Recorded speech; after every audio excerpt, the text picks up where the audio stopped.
What a blessed day that the Lord has given us once again. A welcome on board into the Legally Speaking show. This is where we bring you knowledge that you never knew, or maybe you knew and thought you knew better. But now, what does the law state about it? I'm joined by Lewis, an advocate of the High Court of Kenya. Last week, he helped us understand about the rights of children, and here we are again. Today, we venture into understanding the law of succession. Welcome on board wherever you are. 22914 is my SMS number, Facebook page Mwangaza TV, and YouTube channel Mwangaza TV Kenya. Join us even as we get engaged.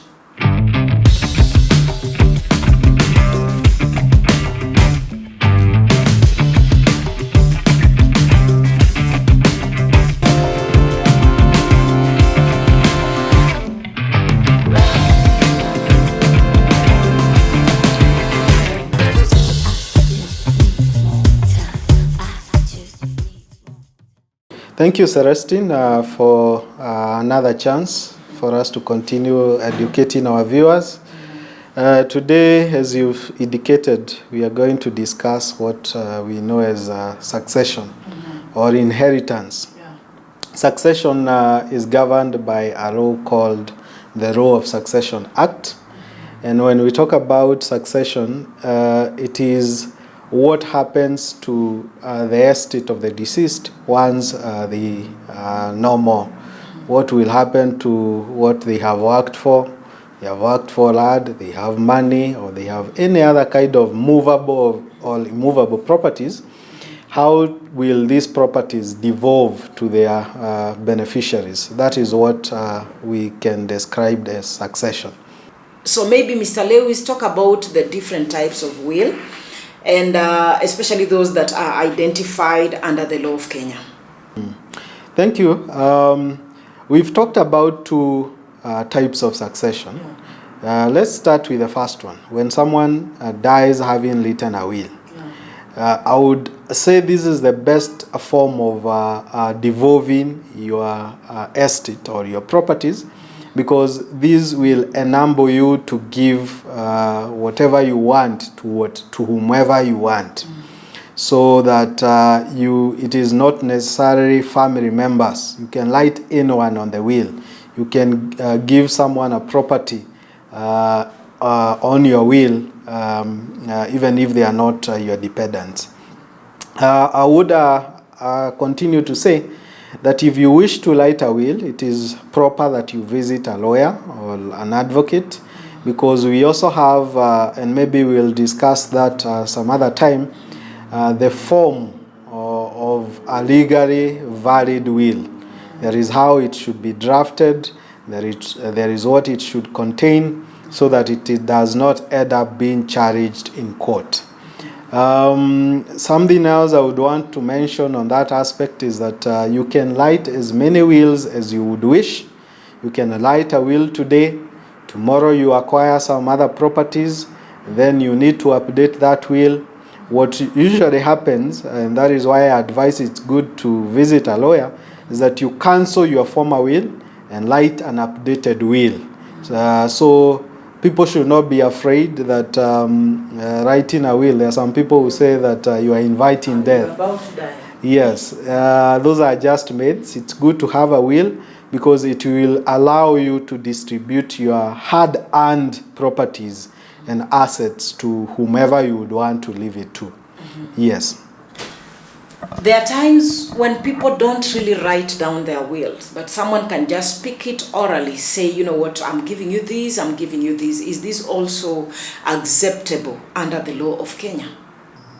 Thank you. And that is why I indicated one day we will have a topic to discuss more about the wills. Yeah. We have what we call oral wills, and we have the written will. The law provides that if you make an oral will, because there are some instances where you can make an oral will. For example, the law allows soldiers just before they go to war to just make their wishes known, maybe for the assumption that they can die during the war. Okay. So there are instances where an oral will can be valid, and one instance is when you die within 3 months after making that oral will. However, due to the requirement of witnesses and that can be charged, it is always advisable to have a written will. And that is why I indicated that you can visit a lawyer who will help you draft the will according to the rules required of that will. It can be deposited with a lawyer, and there will be a requirement, as we shall discuss some other time, of 2 witnesses who are not beneficiaries to the will. They can also keep their copy, so that in the event of death, and there is a dispute as to whether that will was made by the deceased or not, there are several copies available. One which is with the lawyer, and the witnesses who signed might have kept their copy. So if there is such a dispute, these copies can be compared to show that it is a valid will. Yes.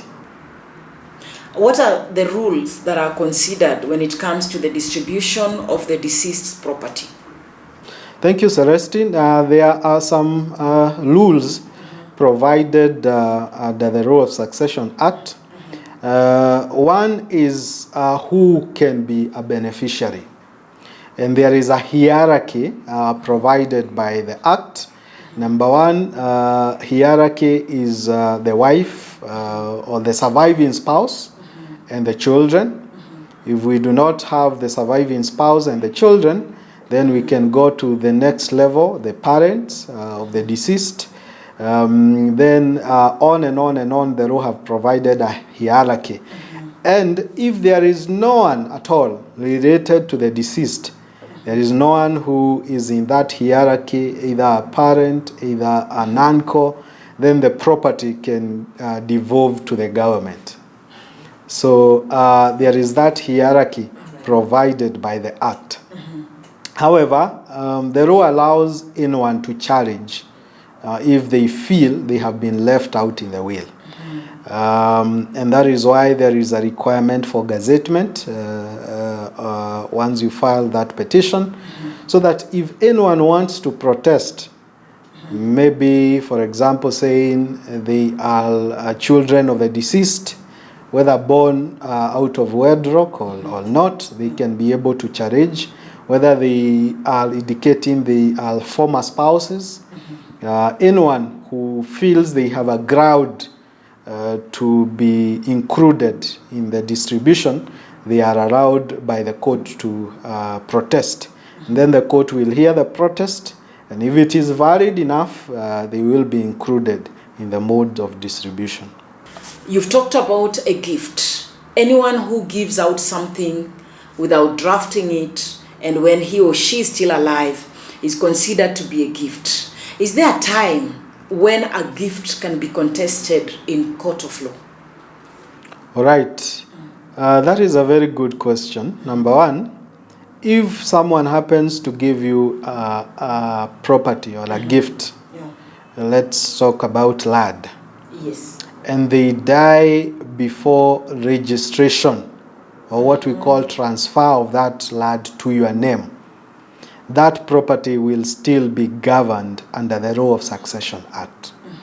Any property that still remains in the name of the deceased will have to be passed through the provisions of the Law of Succession Act. As to whether all the beneficiaries will agree that this property, even though not transferred, had been given to so and so, that is another question. But if they agree. But any property that is still in the name of the deceased, as at when they die, will have to be distributed in terms of the rules provided by the law.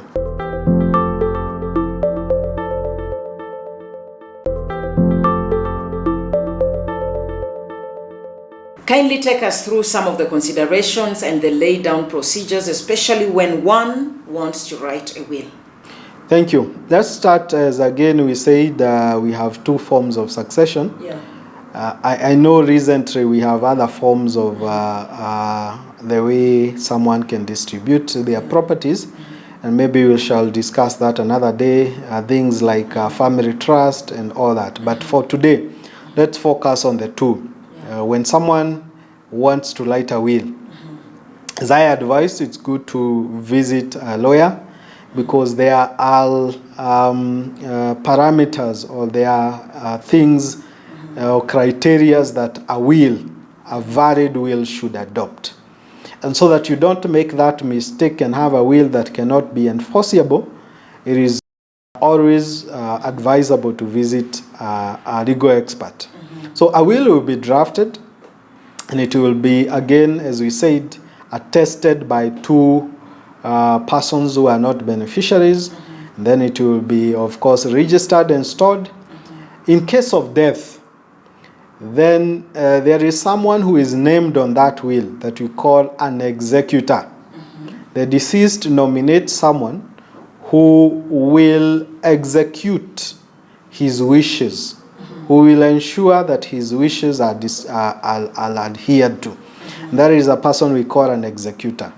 So in case of death, this executor will petition the court for grant of probate with a will annexed. They will, of course, draft a petition, attach the will, so that that will can be recognized by the court.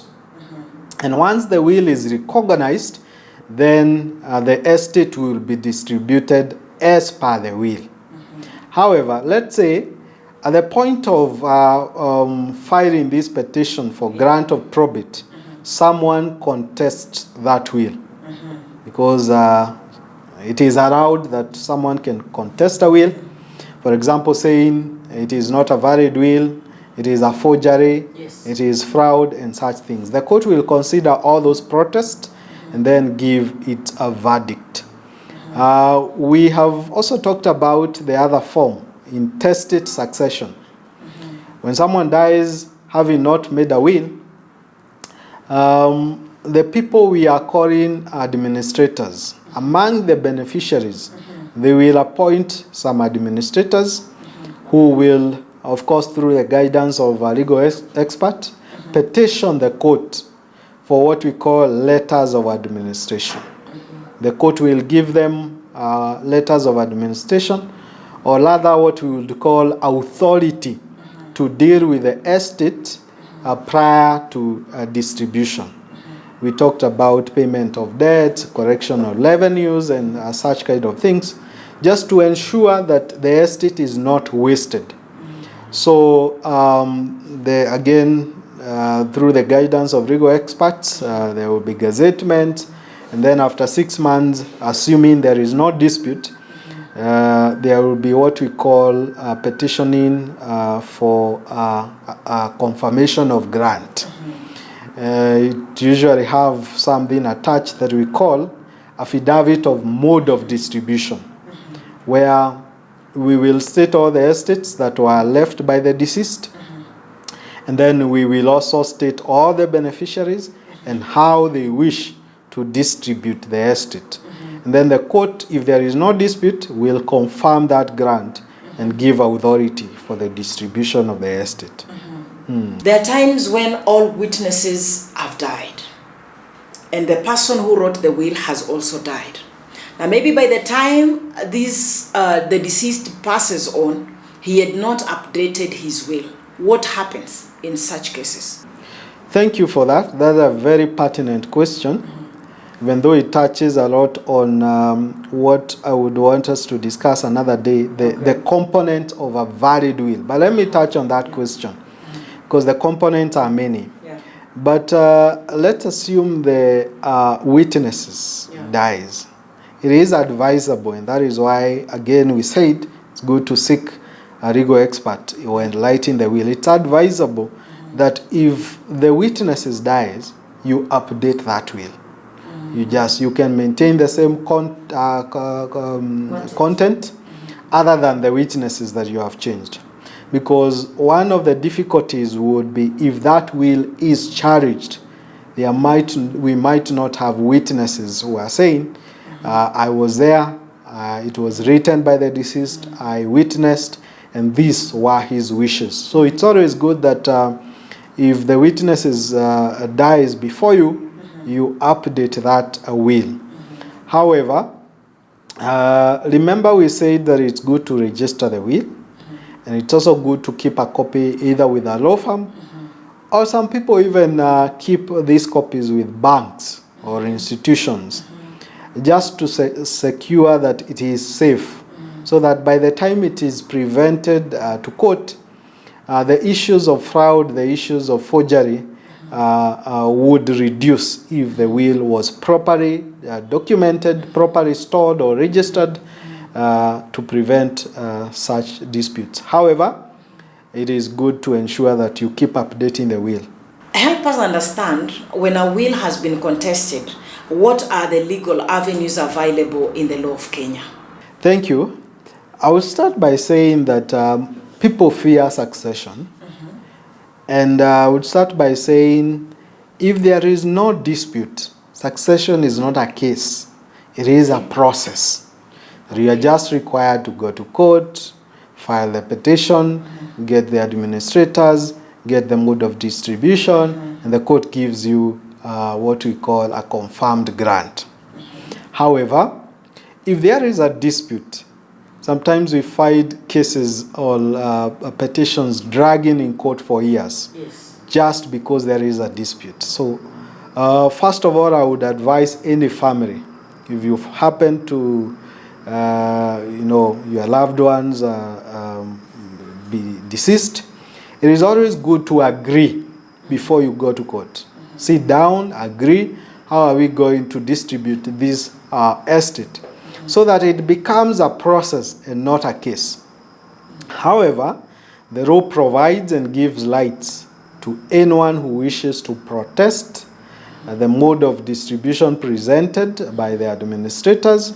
They can file their protest. If the beneficiaries are in disagreement, the court will require each party to file the affidavit and submissions of the stating their side of the story and why they think a certain way should be followed, and then we would leave it to the court. The court will make its own determination on the mode of distribution, which then will be binding.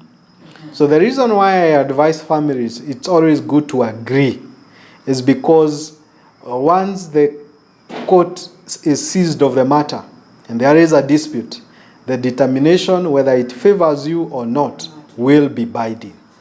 Succession is not a case, it's a process. Okay. If you agree, the court will never interfere. It will just sign everything you've agreed. And that is the general rule. Once you file the succession, the petition, the court will request you for the mode of distribution. Once everyone has signed, the court will just approve. So if you don't agree, that is where now the court comes in to make its own determination. And that is why at the very end, ile yenye tunaitanga confirmation of grant, every beneficiary must come to court. Thank you so much, Lawyer Lewis, for that insightful engagement. It has been a great education so far. I've learned so much, and I hope that you, my viewer, has actually learned more than me. In case you've missed out on the other episodes, we tackle different legal issues. Kindly follow us on our YouTube channel, Mwangaza TV Kenya. Next week, we'll be tackling a different issue, all the same, maybe with the same or a different lawyer. Just make sure that you're joining us every Monday, 7:30 p.m. Till next time, I'm Celestine Waka the Favored.